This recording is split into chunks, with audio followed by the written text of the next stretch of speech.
You're listening to the Sex and Psychology Podcast, the sex ed you never got in school and won't get anywhere else. I am your host, Dr. Justin Lehmiller. I am a social psychologist and research fellow at the Kinsey Institute and author of the book, Tell Me What You Want, The Science of Sexual Desire and How It Can Help You Improve Your Sex Life. Survivors of sexual trauma are often treated as though they're broken. People tend to think that their sexuality, their relationships, and their capacity for pleasure will never be the same again. But that narrative doesn't tell the whole story. Healing and recovery are possible, and they aren't just about surviving what happened. Recovery is also about rediscovering what feels good, what feels safe, and what feels possible.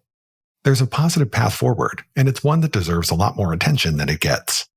My guest today is helping to rewrite that story in a new book that explores how survivors reclaim sex, intimacy, and desire after assault. It's unlike most other books on trauma because it dares to ask not just how people survive, but also how they thrive again. As we'll discuss in this episode, healing isn't always linear, and there aren't any one-size-fits-all solutions. But post-traumatic growth is indeed possible, and learning from the stories of survivors can offer a lot of hope and help to people who may be struggling. I am joined by Katie Simon, a sexuality journalist and author of Tell Me What You Like, an honest discussion of sex and intimacy after sexual assault. Their writing has previously appeared in the New York Times, New York Magazine, Vogue, The Washington Post, Playboy, and Women's Health. Katie is collaborating on research about coping skills and sources of support for survivors reclaiming their sexuality after assault, as well as working on a new project about the roles that our exes play in the rest of our lives. This is going to be another fascinating conversation. And content warning, this show will contain discussion of sexual assault and sexual violence, so just wanted to mention that at the outset. Stick around, and we're going to jump in right after the break. Are you ready to take your career to the next level and become a certified sexuality professional? The Sexual Health Alliance's certification programs are here to empower you. From sex therapists and sex educators to sex coaches and couples therapists, Shaw's comprehensive and flexible programs streamline your path to certification. Learn from leading experts in the field and complete all of your necessary certification requirements in a self-paced, flexible online format. Most importantly, you'll gain the knowledge, skills, and credentials you need to excel in your field while connecting with an engaged community of professionals from around the world. Take your next step at Sexual Health Alliance. Visit sexualhealthalliance.com or check the show notes for the link. Hi, Katie, and welcome to the show. Thank you. Thank you so much for having me. I'm excited. Well, I'm excited as well, and it's a pleasure to speak with you. So you recently published a book titled Tell Me What You Like, which is all about navigating sex and intimacy after sexual assault. Now, since the Me Too movement, there have been a number of books that have come out on the topic of sexual violence, including memoirs, journalistic accounts, and essay collections. So tell us a little bit about the story behind your book. What made you want to write it, and how is your approach to the topic different compared to some of the other books that are out there?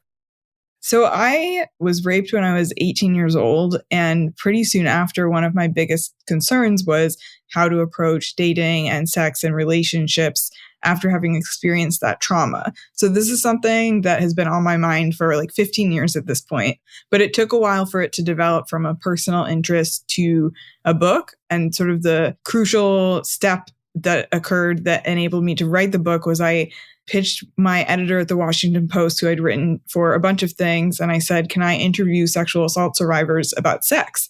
And that publication isn't particularly known for sex-related writing, but she said yes. And I got to interview 8 or 10 sexual assault survivors. And at the end of each interview, I chose to ask them all the exact same question, which was what resource would be most helpful to you as you navigate sex and dating after sexual assault. And I fully expected at the time for them all to be like, my therapist sucks at talking about this. Like, I need like real support from somebody. I don't know who to turn to.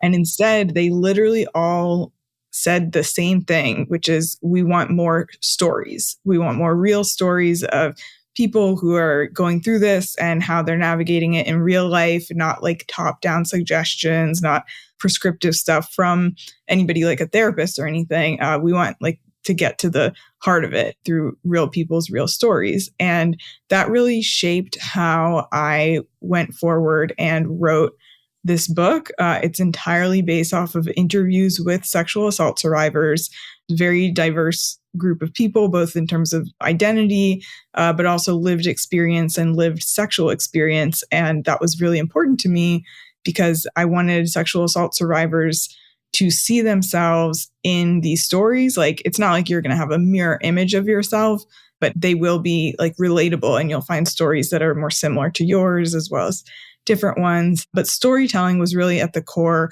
of what I did. And that made a lot of sense to me because I am a sexuality journalist and I'm the author of this book, but I have a really strong creative writing background. So it made sense that it sort of ended up being this almost like qualitative research, just completely based in storytelling.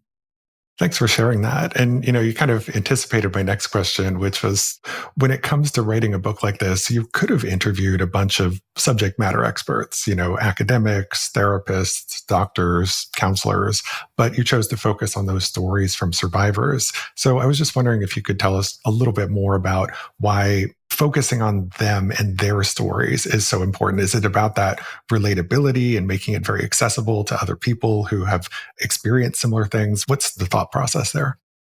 So when I was a teenager and I was looking for essentially this book, like I was sort of searching for what I ultimately ended up writing, I found a few books from like the past 40 years or so. And there were really only a few, and I really dug for them. And they were all very prescriptive. They were all very oriented towards healing in a monogamous relationship. They were all sort of like following this idea that there's one path to get better. And it wasn't like it was a bad path, but it just didn't really reflect reality. Like I was in a dating environment that was all about like hooking up, and because I started college and nobody was really married, the books didn't really connect with me. So when it came time to figure out how this book would be structured and whose voices it would include, it didn't make that much sense to me to focus on, I kind of hesitate to say subject matter experts. There are definitely people, especially in the last few years, there are definitely people that are looking into this topic and doing good research and speaking about it. And it's sort of becoming a little more of a conversation. But we're talking about like 8 years ago when I started working on this. And there really weren't a ton of voices to even ask to speak to about this issue. And I felt like what we really needed was more data about what is happening to real people and what real people are choosing, and how we could help real people feel better, get better, have like healthier relationships. And that wasn't really going to happen if I tried to like pull together a book of people who had like given one interview about this topic before. It wasn't like a super in-depth research topic. Yeah, that makes total sense. And, there is a big literature out there in the world of academic sex research that looks at sexual violence and victimization, but it's primarily about what is the prevalence of it, or who are the perpetrators of it, or what are the long-term psychological implications associated with being a victim of sexual violence, and not nearly as much on, what's the path afterwards in terms of how you move forward and how people cope and deal with experiences with sexual victimization. So it is really important to have more work in this area because it is such a common experience. And I think a lot of the people who are the so-called experts on this topic, they don't always get it right when it comes to helping people to move forward and reestablish an intimate life following sexual assault. And, I think a lot of these helping professionals, as well-intended as they may be, often approach the topic with kind of this one-size-fits-all solution. And it doesn't really account for the fact that everybody's path and journey is going to be a little bit different. And that speaks to, what you were saying in terms of these older books that you found, where it was all about rediscovering intimacy or reclaiming intimacy within the context of a, long-term heterosexual monogamous marriage. So, in terms of speaking with the survivors that you spoke with for your book, what are some of the things that you learned along the way about maybe what experts get wrong? Or in other words, is there any advice that's frequently given to survivors that just isn't all that helpful?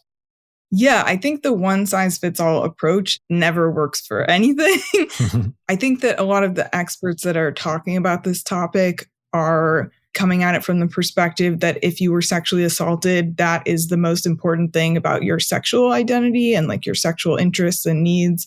When the reality is, people in most cases, were adults, were sexual beforehand, afterwards, and there's a lot more to them than just being a sexual assault survivor. And so the one size fits all solutions really do not tackle that at all. And people I spoke to for my book were from like the sort of super vanilla, like single partner, like that kind of stereotype. And then we had people super, super into BDSM, multiple partners, and like talking about experiences that some people would not even consider sexual. And it sort of goes both ways. And what I learned from sexual assault survivors was that all those different ways of approaching healing are equally valid. And it just really depends on the person. I also like to point out like what works for one person will like not work for another person. And you don't want to end up telling people to do something that will actually be triggering for them because they had a slightly different experience of sexual assault or because they have a different sort of sexual baseline. Sometimes people ask sort of like, what can loved ones or partners do for sexual assault survivors? And I always say, this sounds so basic, but you should ask that person what they need and ask that person like what they want to do or how they want help, because it really will be very different person to person. And if you make an assumption, it could actually be a little harmful even. Yeah, I love that approach and that way of thinking about it because, even just that term sexual assault, it means so many different things. And each instance of it is going to be experienced differently by the person that was in that situation. And so that just goes back to why there's no one size fits all solution, because it's not just one type of thing that we're talking about here. So it's a much more complicated topic than a lot of people let on. I was thinking before the show about how a lot of the narratives that we hear about sexual assault seem to talk about it in just one of two ways. One is that trauma is this permanent thing that always changes you for the worse for the rest of your life, which is why we often hear a lot about post-traumatic stress disorder in the aftermath of sexual assault. And on the other hand, we hear a lot about recovery and healing from trauma in ways that suggest that people can learn to live as if the trauma never happened. And so it's kind of like we only hear about trauma responses at the extremes. Like you're either permanently psychologically scarred or you're completely recovered as if it never happened. That middle ground is kind of missing, which is why I like that you talk about the concept of post-traumatic growth in your book, which acknowledges that, trauma can and does change you and doesn't necessarily fully leave you, but there is this healing and growth that's possible afterwards. So talk to us a little bit about this concept of post-traumatic growth and what does that mean and look like? Yeah, I love that you brought this up. Post-traumatic growth is the idea that we can choose to find meaning and move forward in a way that is healing to us in the aftermath of trauma. And it doesn't have to be sort of this out of control PTSD response. It doesn't have to be that the trauma didn't happen. It's like, how do we choose to repair ourselves in its wake? And I found that that idea resonated a lot with the sexual assault survivors I was speaking to, even just in the sense that we were coming together to talk about this topic, but not the details of their traumatic experiences. Those are not in the book. And not the ways in which we're not affected, because it is an important point that a lot of sexual assault survivors will say, I actually don't think this really affected me sexually or in my relationships. And like that is a valid response. But to have sexual assault survivors framing moving forward as this organic outgrowth of trauma, I think is really powerful. And what I ultimately ended up learning from the survivors is that what we are learning about sex and dating and relationships can be applied to people who have not experienced trauma, and it can be very helpful to them to like have these learnings too. So while I definitely wrote a book that appeals to sexual assault survivors, it's, relevant to partners and loved ones for sure, but it's kind of just relevant to anyone who is interested in having better sex. And I think it's important to learn from sort of minority populations or oppressed populations about like how we can improve sex and dating. And that is really something that I feel like I struck gold on. I mean, like survivors spoke to me about, for example, somebody said the consent is a low bar, sort of what is baseline required from a sexual encounter, but that it can be more than that. It can be more than, violence prevention. It can actually help people have more pleasure in their sexual experiences. And people spoke a lot about embodied consent, where, you read each other's body language. And this was really helpful for managing trigger responses, but that's also just really helpful for anyone seeking better communication during a sexual encounter. So I just think there's so much in this book that will benefit people regardless of your sexual assault history or lack thereof. Yeah. And that's why I really like the approach that you take, because like I said, we hear so much, in terms of narratives about sexual assault, that it's just all about PTSD, and people just kind of get stuck and never, I hate to use the phrase move on, or move past or move forward in some way. And it's just kind of that they'll never have sex that's pleasurable again. And, they'll never feel good about themselves again. That's sort of the narrative that we hear. So I like that you talk about this post-traumatic growth, because it does provide hope, that things can and will change and can get better, and there can be pleasure again in your future. And you might actually have better sex later than you did before because of the things that you've learned about yourself and the growth that you had. And so it's just a much more empowering and less bleak way of thinking about the future, and in terms of moving beyond sexual assault. Many sexual assault survivors I spoke to went on, it was not accidental. They went on these sort of exploratory education, sex ed kind of journeys, and learned a lot more about their sexuality and sexual possibilities, and just sort of were able to figure more things out about themselves than they wouldn't have had they not been kind of forced to, because they were so uncomfortable with what they were left with. I also spoke to many people who definitely did not come out as queer because they were assaulted, but being assaulted set them down this more self-realized path, and they were more open with themselves and that part of themselves. I think there's the potential to sort of turn something super, super negative into something so positive. I do like to, just say that if you experience sexual assault and you're not happier with your sex life than before, that's normal and fine too. It doesn't have to be this grand journey, or it might not feel that way, but it is definitely a trend that many people are doing that. Yeah, it's interesting that you brought up the link between sexual assault and sexual identification, because that's something that I've seen in the literature over the years, is that, people have found this association between sexual victimization and then identifying as LGBTQ. And people try to sometimes spin that as there's this causal pathway there that, being a victim of sexual assault turns you gay. And it's no, that's not what's happening here. I think the story is much more complex than that. What you said about how this experience of sexual assault could lead to greater openness to exploring your sexuality in different ways could potentially lead to changes in sexual identification. But also something else that can happen is that if you have somebody who, say, had bisexual or multisexual attractions and they experience sexual violence or victimization, they might disidentify with their attraction to the perpetrator of that violence. So somebody who might have previously identified as bisexual might identify as lesbian afterwards, because they're sort of disidentifying with that attraction to men, in the case that a man was the abuser or perpetrator in that situation. So that linkage does exist between sexual violence and sexual identification, but there's a lot of different things that might be going on there.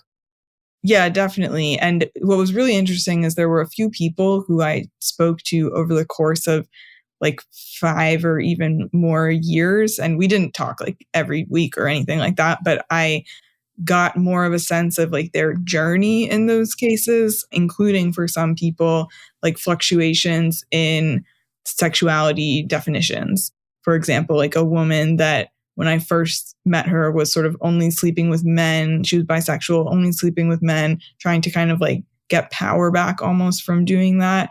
A couple of years later was only sleeping with women and didn't want to identify with the part of themselves that was attracted to men. And then in one of the final conversations I had with her, she was in a sort of more balanced state and just had more perspective on why she had been doing that. So I think it's super normal for that kind of thing to happen, and also to kind of like arrive at a different place than maybe you started in. Yeah, and that idea of sort of this connection of sexual trauma and sexual fluidity would be something that I think would be really interesting to explore in future research, because I haven't seen a lot of work that looks at that yet.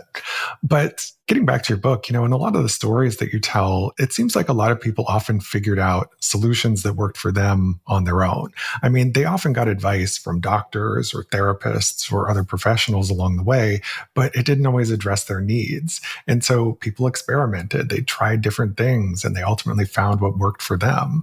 So I was wondering if you could just talk a little bit more about kind of that role of self-exploration in terms of navigating sex and intimacy after sexual assault, and how, there are things that can come from that you can't get from just getting advice from a therapist or doctor. Yeah, I think that a lot of sexual assault survivors don't necessarily trust authority figures quite as much as maybe they did pre-assault. It makes a lot of sense to me that survivors end up on that more like self-exploration, and maybe not taking the, first person's advice as like, oh, this is the answer. And it's kind of having the effect of like turning sexual assault survivors into the keepers of wisdom about this almost. Because you're right, there's tons of trial and error. I experienced that. Like ultimately, I was sort of just going through like this trial and error process for a long time because I didn't have great insight from people around me. I had a trauma therapist who, when I asked what I could do, when it came to like re-entering the dating world and stuff. And this was when I was like 19 or 20. And she said, oh, just like join a dating app and then you'll start dating. And that was kind of it. And I was like, that doesn't make any sense. No. And also, because she was a trauma therapist, I knew that she must have had other people with similar questions. And I think it kind of goes all the way back to like, I've learned that therapists, including like trauma and sex therapists, don't really receive training that's specific to sex after sexual assault. And when you go back like another step, a big reason why is there, as we've discussed, is like not that much research sort of backing it up. And we have this sort of multi-part system that's perpetuating the issue of sexual assault survivors being a little like out on our own in terms of figuring out what to do next, and like having access to helpful, meaningful advice. So I think it's something that we can like systemically heal too. We can go out and do more research and distribute that knowledge and change the system. But it can definitely feel frustrating in the meantime to be stuck with fewer resources, or feeling like, a million people have already done this. Why can I not find out their stories? Why can I not like find out more information? Yeah. And we're not trying to throw therapists or doctors or anybody else under the bus. These are important helping professionals, but there is a lack of training that many of them get in this area. And oftentimes they don't learn what they really need to know to really effectively help people unless they go seek out additional advanced training on their own. And, there's a barrier to doing that because there's a time cost involved and there's a financial cost involved. And when you're somebody who is already working a very busy schedule, getting that additional education on top of it, it is a burden, it's a barrier. And that's why it needs to be integrated more into the training that they actually get. If you think about medical professionals, doctors on average during their 4 years of medical school get about 10 hours of sex education, and that covers like everything about sex that they're supposed to need to know. And it's like, sex is a big topic. You can't learn everything you need to know to take care of your patient's sexual health in the span of 10 hours. And when it comes to therapists, I used to work in a counseling psychology PhD program, and we had literally one course in their entire training that was on sexuality and relationships. And it's like, sex and relationships are going to be some of the biggest things that come up over the course of your work, even if you don't specifically specialize in sex and relationship therapy. And so I just feel like with a lot of sexual topics, we're doing a great disservice to patients and providers just by not having enough attention and focus on it in the actual training. And, I've advocated for this, but it's one of those things where it's hard to change the system, because it becomes very embedded and they've got these specific requirements that they need to meet. And there's these hurdles to changing it, but we got to do something about it at some point.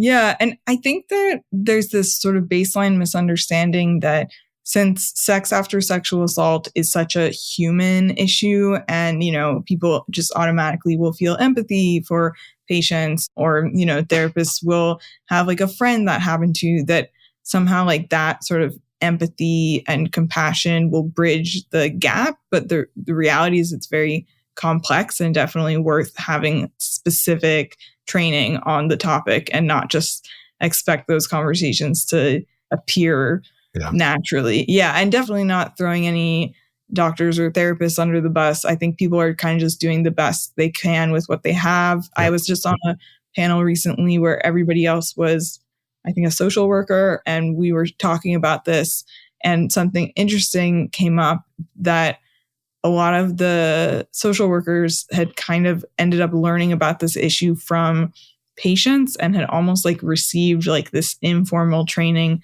from patients, like the ones that were focused on this or like had a focus on this. And I think like for now, that kind of is what we're doing. It is not the expectation that any specific sexual assault survivor will like go out and educate their therapist that they randomly came across. But I think that is kind of a reverse education that is happening.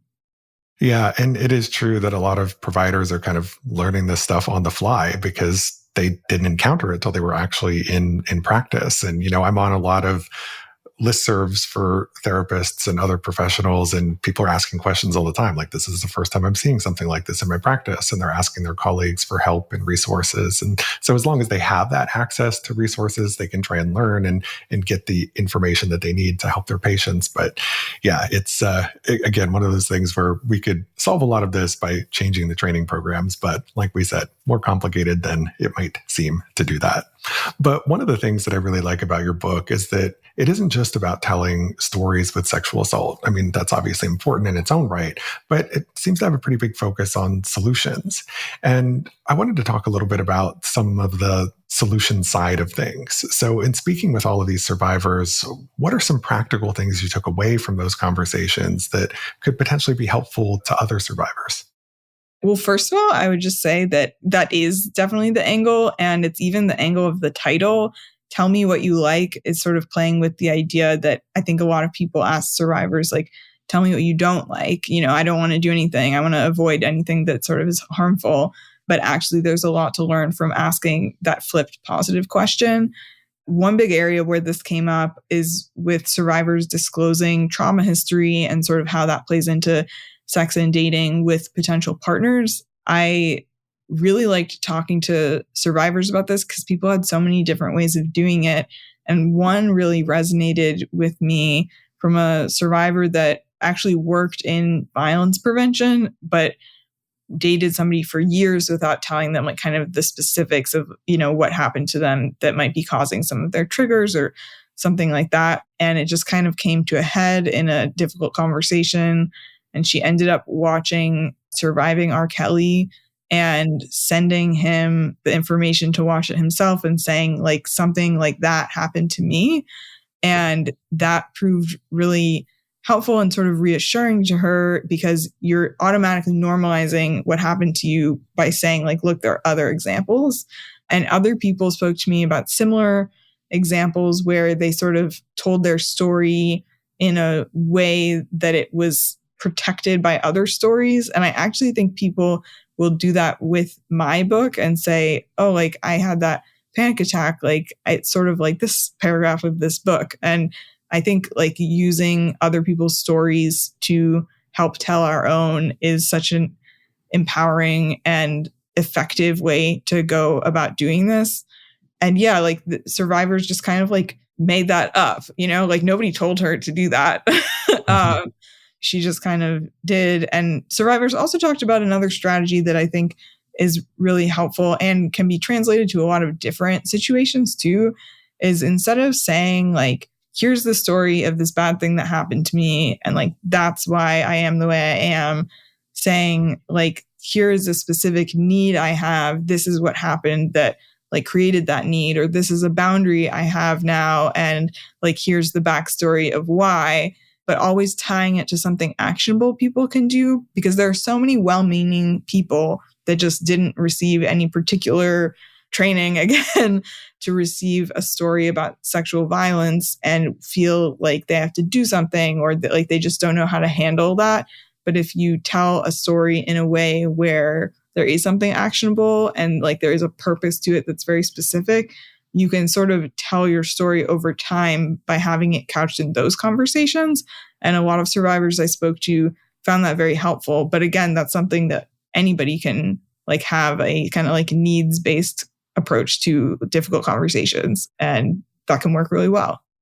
Yeah. And that's why I think hearing these stories is so valuable, because I think for so many people who are survivors of sexual assault, they often have that question of, am I normal? You know, in terms of how they're responding to it, in terms of how it's affecting the way they're approaching sex or intimacy or relationships. And so hearing about what other people's experiences are like can be very normalizing and validating to say, you're not the only one who is experiencing this or had this response to sexual assault, sexual violence, sexual trauma.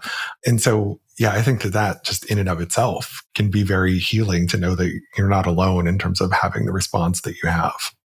Yeah. And I always speak to sort of the importance of community-based healing, and that it can be hard because if you have a partner at the time you're assaulted and that particular partner isn't great at handling it, that can feel really isolating. Mm-hmm. If your family or friends like aren't able to have a good discussion with you about it, that can feel really isolating.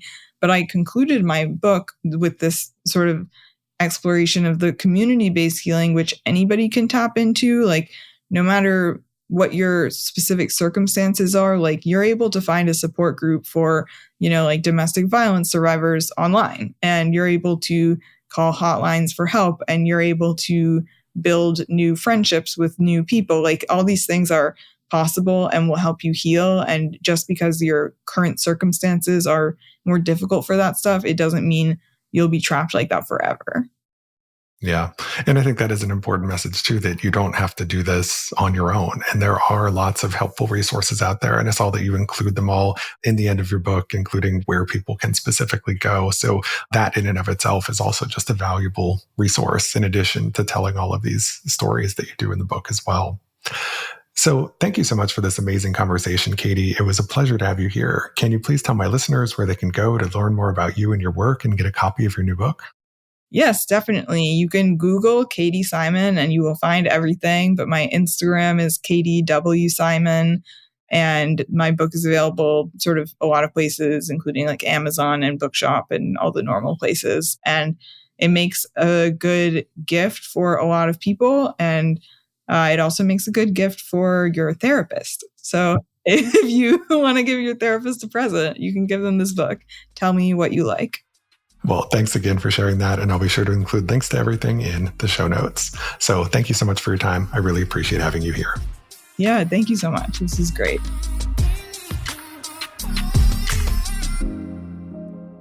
Thank you for listening. To keep up with new episodes of this podcast, visit my website, Sex and Psychology, at sexandpsychology.com, or subscribe on your favorite platform, where I hope you'll take a moment to rate and review the show.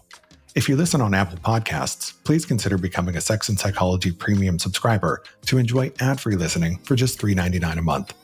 You can also follow me on social media for daily sex research updates. I'm on Blue Sky and X at Justin Lehmiller and Instagram at Justin J. Lehmiller. Also, be sure to check out my book, Tell Me What You Want. Thanks again for listening. Until next time.